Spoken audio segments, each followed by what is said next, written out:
Imagine this, it's 1998. Emma Thompson, the Oscar-winning British actress with wit sharp enough to slice steel, is on the set of Primary Colors, a political satire inspired by Bill Clinton. She's fresh off a divorce from fellow thespian Kenneth Branagh, focused on her work, likely sipping tea between takes. And then, the phone rings. But this isn't your average call. No, it's not her agent. Not a friend. Not even a prank call, though she definitely thought it was at first. It's Donald J. Trump. Yes, that Donald Trump, real estate tycoon, tabloid fixture, and future president of the United States, calling Emma Thompson's trailer directly to ask her out on a date.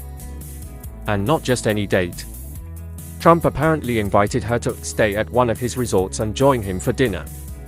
Smooth, right? Well, here's where it gets, let's say, uniquely Trumpian. Thompson, ever the poised queen of British sarcasm, was caught off guard. First, by the bizarre fact that he called her trailer, not her personal number, which she later referred to as stalking. Her words, folks, not ours. But the kicker? She realized much later that this oddly timed gesture came the very day her divorce from Kenneth Branagh was finalized. Coincidence? She doesn't think so. Emma told the audience at the Locarno Film Festival that she suspects Trump had someone scanning public court records, yes, seriously, to find newly divorced, high-profile women to cold call with date offers. Let that sink in. This was 1998, pre-Twitter, pre-Trump Tower campaign escalator rides, pre-mega hats, and he was already treating the dating scene like it was a real estate investment strategy. Now, imagine, just imagine, if she had said yes. Would we be talking about First Lady Emma Thompson today? Would we have had a Hollywood icon reciting Shakespeare in the Rose Garden? More importantly, and Thompson herself joked about this, would she have changed the face of American politics forever? Was this a missed romantic opportunity, or a lucky escape? Stay tuned, because in this video, we're diving deep into this strange but true Hollywood, White House crossover story, how Donald Trump tried to romance Emma Thompson, what it says about celebrity culture, power dynamics, and maybe even fate itself. And honestly, is anyone surprised? Now think about this.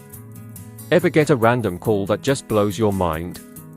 Well, buckle up because we've got a story that's straight out of a Hollywood rom-com, with a twist of political drama. Picture this, Emma Thompson, the queen of British cinema, spills the tea on a bizarre encounter with none other than Donald J. Trump. Yes, that Donald Trump. Apparently, back in the day, before he was shaking hands with world leaders, he was trying to woo our beloved Emma. Can you even imagine? Forget Love Actually, this is Love Potentially, but actually not really. Let's dive into this wild tale that Thompson herself dropped at the Locarno Film Festival.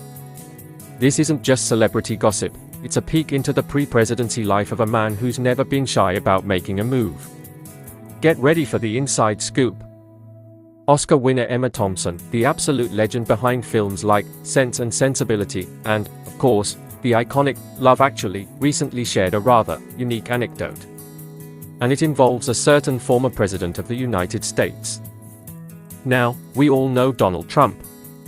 Businessman, reality TV star, and eventually, the leader of the free world. But before all that, it seems he was quite the pursuer. Thompson revealed that back in 1998, right after her divorce from Kenneth Branagh was finalized, she received a rather unexpected phone call. Imagine this, you're on the set of a movie, in Thompson's case, it was Primary Colors, a film ironically about a presidential campaign, and you get a call from Donald Trump. Thompson admitted she initially thought it was a prank.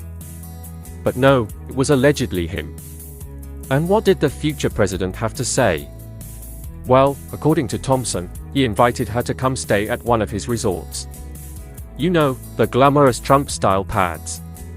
And the cherry on top. He suggested they could have dinner together. Ooh la la. Now, Thompson, ever the witty and graceful lady, said she politely declined the offer. Can you imagine the conversation? Mr. Trump, with all due respect, we can only speculate how that went down. But here's where it gets a little creepy. Thompson realized that Trump's call came on the very day her divorce was finalized. And she had a theory about this timing. She suggested that Trump might have had someone looking through court records, scouting for newly single, eligible women to, well, accompany him. And get this, he didn't even call her on a personal number. Apparently, the call came to her trailer on the movie set. Thompson herself used the word stalking, her own words, folks. That's a pretty strong accusation. She even joked that she almost changed the course of American history. Imagine if she had said yes. Would we be talking about First Lady Emma Thompson? It's a thought that sends shivers down your spine, doesn't it? It's also kinda ironic that this happened while she was filming Primary Colors, a movie loosely based on Bill Clinton's presidential run. Talk about a behind-the-scenes twist. We all know Trump's history of dating high-profile women before marrying Melania. The tabloids were full of stories about his relationships with models and actresses. This Emma Thompson anecdote just adds another layer to that pre-political persona. So, Parakeet Nation, what do you make of this story? Was it just a harmless attempt by a businessman to shoot his shot? Or was it something more unsettling, as Thompson suggests? We want to hear from you. Head down to the comments section below and let us know your thoughts. Use the hashtag #EmmaTrumpStory. Did you find this story surprising? Funny? A little bit weird? Let's get the conversation going. And don't forget to hit that like button, subscribe for more juicy stories like this, and share this video with your friends so they can get in on the drama. Click the bell icon to get notified whenever we drop a new video. Thanks for tuning into Parakeet Now. We'll see you in the next one.